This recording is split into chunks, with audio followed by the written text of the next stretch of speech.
Hai teman-teman, Andi di sini. Jadi video ini saya akan membahas sedikit tentang gambar ini. Jadi gambar dari akun Koin Veritas ya di Instagram. Ini ramai sekali gitu ya. Ini yang bukan cuman Luna yang minus 100% yang benar ya, bukan 98%. Fiat Money juga nilainya minus 99%. Jadi tadi saya lagi iseng scroll di Instagram gitu kan, saya lihat ini post, ih rame loh yang komen gitu kan. Terus aku penasaran nih yang komen tuh komen apa gitu, kok rame gitu ya. Jadi setelah saya lihat-lihat, ada yang bilang ngotot banget Min, dia bilang kan. Kita lihat aja nih, ngotot apanya kak? Benar ngotot. Tuh, fiat money turun nilai karena inflasi, kripto turun karena rug pull. Jangan gini amat Min, misleading. Kata abang paham Egan Janitra, kan siap bang paham ya kan? Nah, terus kalau turun karena inflasi itu bukan turun ya, jadi kalau turun itu mesti dirupul dulu baru turun gitu. Nggak ngerti sih, mungkin saya nggak ngerti gitu ya, siap bang paham gitu. Terus terus Abi nggak gitu juga Min. Coba belajar power purchase parity dan GDP growth. Wah, asik nih, ya kan? Jadi kita coba ngulik-ngulik ya. Pakai Google aja guys, nggak usah riset-riset lah, nggak usah. Saya nggak usah ambil paper-paper lah ya. Kita googling-googling aja lah. Googling sederhana aja. Terus Anthony Chandra 20. Wah, Min nggak gini-gini amat lah belain kripto. Fiat nilai turun gara-gara inflasi. Dan itu butuh 100 tahun. Ini Luna drop 100% dalam hitungan hari. Untuk follower nih akun, tolong be smart. Siap abang smart. Berarti kalau turun karena inflasi bukan turun gitu ya? Oh, berarti kayaknya aku yang bodoh. Jadi bukan kalau turun karena rakpol atau didam, bandar jualan itu scam. Kalau inflasi menyebabkan harga atau value daripada uang kertas Anda menggelembung itu bukan turun gitu ya? Oh, terus seabad lebih baru turun 99%. Seabad lebih. Berarti kalau lu kerja selama 30 tahun dan 40 tahun baru pensiun, uang yang Anda tabung untuk pensiun sudah dimakan 40%, lebih kurang gitu ya. Mungkin saya yang salah kali ya, gitu kan. Tidak apple to apple katanya, ada perbandingan yang menyesatkan. Terus postingan Mimin, emang uang fiat Lebanon, Venezuela, Turki, dia pakai US dollar sebagai perbandingan. Kalian para edukator kripto nggak usah gitu-gitu amat lah. Edukator itu harusnya mencerahkan, bukan menyesatkan. Setuju. Tapi Lebanon, Venezuela, dan Turki, backup asetnya apa? Uang mereka sendiri atau US dollar? Gitu kan? Jawab sendiri bang, paham. Gitu kan? Ya gas lah, orang kalian edukator sesat kalian. Yang turun 99% dalam 100 tahun lebih dibandingkan dan yang turun 99% dalam sehari. Kurang sesat apa coba? Berarti kalau turun dalam satu abad bukan turun gitu ya? Oh, itu yang saya tanggap gitu. Terus ada abang paham Egan. Pada mabok desentralisasi, dikira pakai ledger bisa beli es teh manis. Siap bang paham. Terus ada lagi lucu. Gak gini juga Min, maksa banget. Terus ada lagi nggak ya? Ah, itu aja ya. Itu lucu gitu ya. Itu ya ini yang menarik nih yang Abang paham Anthony Chandra SE Eskom PhD nggak tahu lah ya, saya mungkin beliau sarjana ekonomi profesor gitu kan. Nah, karena banyak abang paham ya di sosmed gitu kan. Nah, saya bukan belain koin veritas gitu ya, tapi pengen kasih lihat gitu sebenarnya kalau inflasi gelembungnya uang kertas Anda itu kalau bukan turun apa gitu namanya gitu kan. Kita kasih yang gampang-gampang lah ya. Jadi saya nggak mau bahas inilah. Money payment US dollar yang diterbitkan oleh the Fed ya, .government bla bla bla soal CBDC nyanyang nyong nyang nyong gitu. Saya nggak mau bahas inilah ya, nanti sakit kepala lagi. Saya rangkum aja yang gampang-gampang gitu ya. Saya nggak usah dari Investopedia lah. Saya ya yang ada gambar aja ya, yang ada gambar nih, yang gampang-gampang aja. Ini ditulis oleh ya, Govin Butada. Pada 13 April 2021 ini dia terbitkan. Pada saat itu Bitcoin lagi bull run, semua lagi euforia ya. Ini orangnya, beliau juga yang nulis The Key Minerals in EV Battery, kemudian penelitian-penelitian ya. Jadi orang ini jurnalis yang meneliti hype-nya sekarang gitu ya. Baterai naik ya, 5 triliun in fossil fuel subsidi dan lain-lain gitu. Nah, ini menarik kalau Anda merasa bukan Bang paham, mungkin boleh baca-baca ini ya. Ini menarik banget yang di elements.visualcapitalist.com. Itu websitenya ya. Nah, kita kembali ke sini. Jadi the purchase power of the United States of dollar. Jadi saya nggak akan rumit-rumit. Jadi di sini Presiden Roosevelt ya, mengkriminalisasi orang yang nge-hold bukan Bitcoin lagi, orang yang hold gold gitu ya di era 1930-an, sehingga karena negara lagi krisis yang disebabkan oleh mereka suka perang ya, karena hobi perang ya, supply sana sini akhirnya krisis ya. Nggak usah nuduh perang dunia pertama, nggak usah nuduh wabah penyakit, nggak usah nuduh the Great Depression gitu ya, karena memang hobinya suka cetak duit untuk funding army dan berperang gitu ya. Itu sejarah ya, mesti cari tahu dulu. Kemudian orang-orang harus setor emas ke pemerintah supaya pemerintahnya tetap kuat gitu ya. Jadi ada yang namanya perjanjian di Bretton Woods. Setelah Perang Dunia Kedua, ya Amerika mengundang para elites daripada negara-negara yang berpengaruh di seluruh benua untuk sama-sama menetapkan bahwa $35 saat itu di backup oleh 1 ons emas. Jadi 1 ons emas itu sekitar 28 gram. Jadi $35 zaman dulu itu setara dengan 28 gram. Sekarang 1 gram berapa? Berarti sekarang 1 gram itu kalau sejuta berarti 28 juta. Gitu ya. $35 di backup dengan 28 juta. Ya, itu kalau inflasi, kalau bukan karena inflasi bikin turun atau menggelembung, apa itu namanya? Gitu kan ya. Mungkin Bang paham nanti jawab di komen gitu kan. Nah, kemudian kita lihat yang ada gambar aja karena teman-teman mungkin banyak visual gitu ya. Ini sumbernya dari Bureau of Labor Statistics, Consumer Price Index, Morris County Library of History Price. Ya, jadi bukan cuap-cuap kripto, Bitcoiner Maxi Tosi bukan gitu ya. Saya bukan Bitcoin Maxi juga gitu kan. Nah, tapi otak saya ada pakai gitu. Saya pakai otak gitu kan. Nah, kemudian kamu lihat purchasing power kita $1. Jika kita track back 100 tahun lalu, maka tahun 1910 sampai 20 itu $1 bisa membeli 2 lusin setengah coklat Hershey ya. Dan sekarang 1 biji ya udah berapa duit gitu. Oke. 1929 $1 Anda bisa membeli 10 roll toilet paper. Ya. 1933 10 botol bir $1 Anda bisa membeli 10 botol bir. Yang kita bahasa sehari-hari deh, kita suka makan deh pretzel gitu kan. Tahu ya roti pretzel ya. Roti pretzel itu $1 dapat 10 biji, Jay. Itu 1953 ya. Setelah kemerdekaan Indonesia 8 tahun gitu. Oke. Itu kembali lagi ya, gold standard tiba-tiba dibuang pada 1970-an ya. Udah tahu lah ya siapa yang buang ya.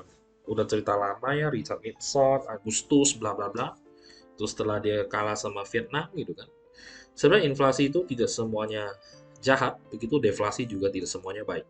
Gitu. Jadi lihat suatu postingan itu tidak usah terlalu ke-trigger lah. Gitu kan. Santai-santai aja. Gitu kan.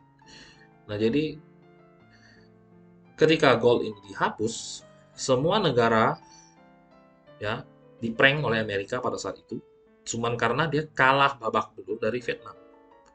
Karena dia kalah dari Vietnam dan rugi banyak, akhirnya goldnya dicabut sehingga tidak ada lagi backup dengan gold dan kalian harus megang US dollar ya.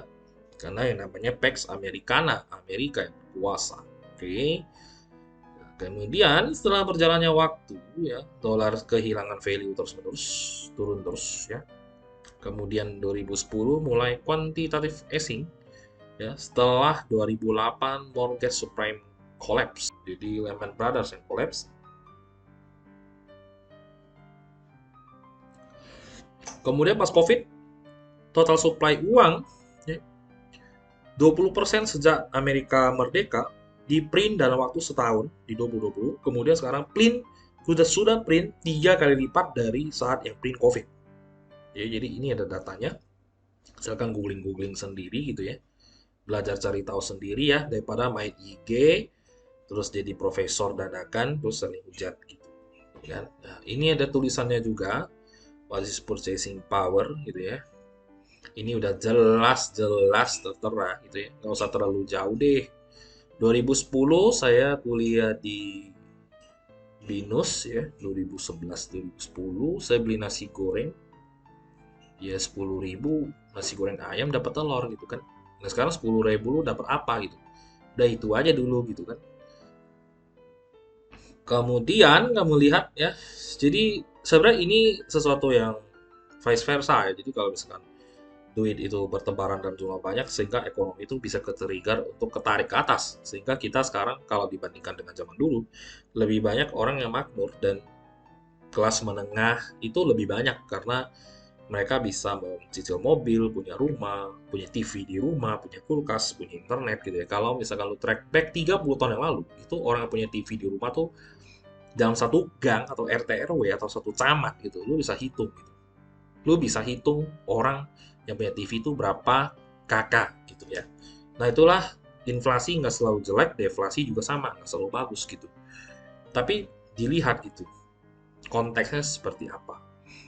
Kita nggak usah lah ya masuk ke money supply M2, M1, M3, M4 gitu ya. Itu bisa nonton di konten-konten kayak yang konspirasi, suka bahas konspirasi gitu ya. Di flat earth lah, apalah gitu kan. Saya bukan pemuja flat earth ya, tapi ya itu mereka dari sisi ekonomi bagus ya bahasanya, like lebih bagus common sense ya daripada orang yang ngaku bumi itu bulat tapi inflasi dibilangnya ya bukan turun bro gitu. Kalau rakpol turun, kalau inflasi bukan turun gitu. Nah, ini Galvin Butada ya. Kemudian saya lihat Buy Bitcoin Worldwide punya website ini juga US dollar ya, devaluasi sejak 1913 ya. Devaluasi ya. Sudah hilang 96% daripada value yang sebenarnya ya. $1 ya, itu sekarang 22,13 dolar ya. Sekarang dolar kalau di dalam bank ya paling di tahun 1913 ya 4 sen doang gitu ya. Jadi mirip-mirip rakpul lah ya, tapi nggak kelihatan gitu ya. Ini silent killer seperti gula gitu. Kebanyakan gula ya, ya cepat menghadap yang maha kuasa gitu kan. Nah ini ya, udah ada juga sama kayak yang tadi. Ini ditulis oleh founder daripada Buy Bitcoin Worldwide, Jordan Twiner. Ya. Ini semua datanya ada. Ini Fred, ini M1. Ya. Print duit, print duit terus. Nah ini ya, Richard Nixon 15 Agustus. Ini $35 bisa redeem 1 on emas pada zaman itu. Setelah itu dicabut, kita langsung to the moon. Ekonomi yang bias ya. Ekonomi bias itu banyak orang kaya raya tapi purchase power-nya tidak seperti 100 tahun yang lalu. Nah, ini ya. Jadi melawan inflasi ya jawabannya apa gitu ya, karena ini channel nggak suka bahas tentang kripto dan bitcoin ya kan, sudah tahu kan mesti ngapain. Nah ini adalah founder daripada Jordan Twiner, si Bitcoin Worldwide, bisa cek juga beliau sudah hadir di forum apa aja ya, beliau siapa, nulisnya yang nulis itu siapa gitu, bukan yang nulis bukan Kripstock udah ya. Nah, udah feature di Bitcoin Time, MarketWatch, Slate, VentureBeat, Bloomberg, Deloitte, Chicago Mercantile Exchange dan lain-lain gitu ya. Itu ya teman-teman, jadi memvisualisasikan sebenarnya bahaya nggak sih sebenarnya kita taruh dia punya uang kertas gitu. Sekarang kalau tadi ada yang bilang bahas dong GDP-nya gitu kan, bahas dong. Nah kalau GDP itu kamu bisa lihat dari sini gitu ya, di Investopedia. Why geography matters ya, daripada ini dollar, kemudian up and away ada table contents-nya kamu bisa lihat mulai chaos itu 2008 ya, subprime mortgage, kemudian profiting from the falling dollar gitu ya. Nah, jadi bisa dimanfaatkan juga gitu loh. Makanya kalau lu investment, misalkan lu pecah ke stock market, ke Bitcoin, ke properti gitu ya, ke farm, ke banyak hal lainnya. Nah, itu tuh sambil melawan yang namanya inflasi. Atau uang lu dimakan oleh belatung yang nggak kelihatan, belatungnya yang dipelihara oleh the gang, the elite globals gitu ya. Nah, ya percaya nggak percaya terserah sih. Gitu. Ya, cuma saya suka aja gitu ngobrol-ngobrol gitu kan. Nah, kalau ada yang mau baca ini nanti saya taruh di caption ya, Federal Reserve punya. Ini saya malas bahas di sini. Silahkan baca sendiri. Pokoknya tentang CBDC, dia merasa harus sudah wajib pemerintah pakai CBDC supaya bisa mengontrol masyarakat ya di lewat digital currency, transparan dan semua bisa diintip oleh mereka ya. Nah, teman-teman, kembali lagi ini di Bitcoin chart ya. Kalau misalkan Bitcoin sekarang turun gitu ya, Bitcoin turun dari puncak, akhirnya banyak yang ketawa, ye nyangkut, ye kamu nyangkut, gitu kan. Nah itu sudah turun 57% dari puncak. Kemudian kalau dari dasar kita naik, ya ini kira-kira aja lah ya. Oh ya, naik 600 juta, ya something lah ya, 600 juta persen something lah ya. Jadi ya, udah gitu loh. Jadi ya ini sebenarnya jawaban apa bukan ya jawab sendiri gitu kan. Jangan saya jawab gitu. You jawab sendiri gitu. Karena di dalam apa itu Bitcoin ya saya setuju. Kalau teman-teman yang di IDBC dalam grup Telegram ngomong, khususnya Kijang bisa dibilang mesti paham politis, teknis dan ekonomi gitu. Kalau hanya salah satu udah paham ekonomi tapi cuma seperempat atau setengah-setengah ya jadinya orang-orang yang nulis komen di sini gitu ya. Jadi nggak tahu teknis dan politis, taunya finance tapi seperempat gitu loh. Setengah aja nggak nyampe gitu kan. Nah, ini ya teman-teman, jadi konten kali ini tuh memang saya ke-trigger aja sih buat bikin gitu. Kayak lucu aja saya lihat kan. Kalau karena saya dulu itu memang mulai dari nggak tahu apa-apa juga gitu. Saya bukan sarjana ekonomi dan dulu saya nggak berani komen gitu. Saya mungkin bukan netizen gitu ya. Saya nggak komen, tapi saya pelajarin terus gitu. Saya gali, saya cari tahu daripada saya asal ngomong gitu kan. Ya akhirnya saya menemukan sesuatu yang berubah hidup gitu. Ya udah gitu loh, daripada saya banyak komen habis waktu ya kan. Nggak dapat cuan juga, hidup gitu-gitu doang, nggak berubah juga ya kan. Daripada begitu, mending waktu yang ada digunakan untuk belajar. Sehingga nanti kalau ada apa-apa lo bisa lebih santai kalau market crash ya karena ini belum ada apa-apanya. Karena menurut saya crash itu yang big crash kayak the Great Depression 100 tahun lalu tuh bukan sekarang, ya, tapi coming soon ya. Oke, oke segitu aja teman-teman video kali ini. Semoga menghibur ya di hari Minggu. Jadi sampai jumpa di video berikutnya. Oke, bye bye.